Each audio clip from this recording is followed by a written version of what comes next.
Aujourd'hui, découvrons une communion miraculeuse. Sainte Giuliana Confalonieri a toujours eu une grande dévotion en l'Eucharistie. Les derniers jours de sa vie, elle ne peut plus communier à cause d'une maladie de l'estomac qui la tourmente depuis longtemps.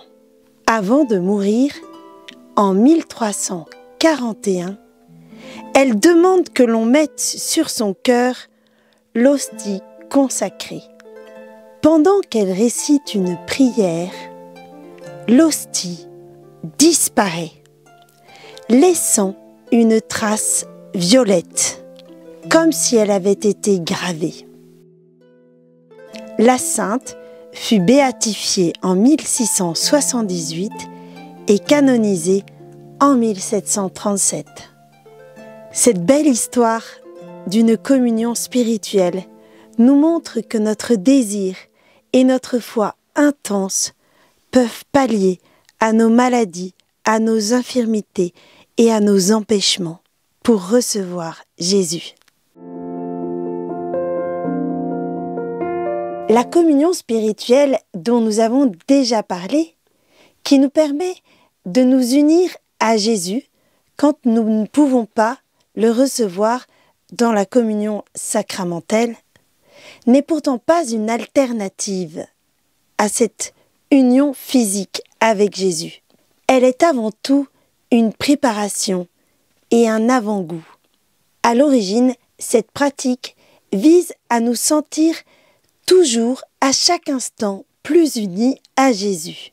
Non seulement lorsque nous recevons Jésus dans la communion lors de la messe, mais aussi en d'autres lieux et à d'autres moments.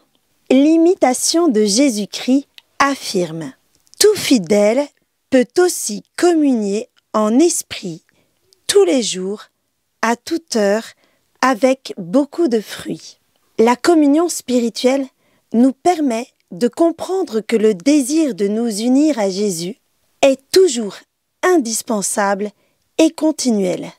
La communion spirituelle doit demeurer en lien profond avec le mémorial eucharistique, dont la célébration communautaire de la messe est l'expression ordinaire.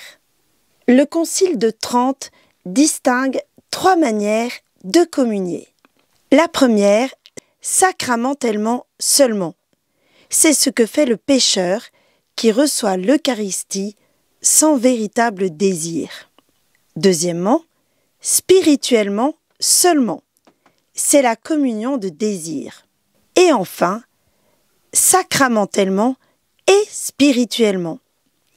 Ce qui correspond à la pleine vérité de la vie sacramentelle, qui consiste à recevoir la communion avec foi et intention droite. Et cela nous rappelle cette phrase de Carlo. Si vous commencez à aller à la messe tous les jours, vous ne pourrez plus vous arrêter.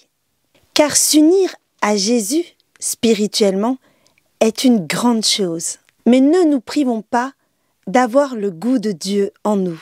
La communion spirituelle et sacramentelle vécues ensemble sont un tel plaisir pour notre âme et pour notre corps. Et elles portent ensemble tant de fruits dans nos vies que nous ne pourrons plus y manquer si nous l'avons vécu intensément en y investissant notre corps, notre cœur, notre âme et notre esprit. Aujourd'hui, nous vous proposons de faire un acte de jeûne, de vous priver d'un café, d'un dessert, ou bien de vous priver complètement en prenant du pain et de l'eau. Bon jeûne! Mon Jésus, je crois que vous êtes présent dans le Saint-Sacrement. Je vous aime par-dessus toute chose, et je désire ardemment vous recevoir. Mais puisqu'en ce moment, je ne peux le faire sacramentellement, venez au moins spirituellement dans mon cœur, comme si vous y étiez déjà présent. Je vous adore et je m'unis entièrement à vous. Ne permettez pas que je me sépare jamais de vous.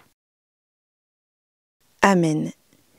Et Seigneur, en ce jour, nous te prions spécialement pour le prêtre qui nous est confié. Fais-le grandir toujours plus dans ton amour et que jamais il ne soit séparé de toi. Amen.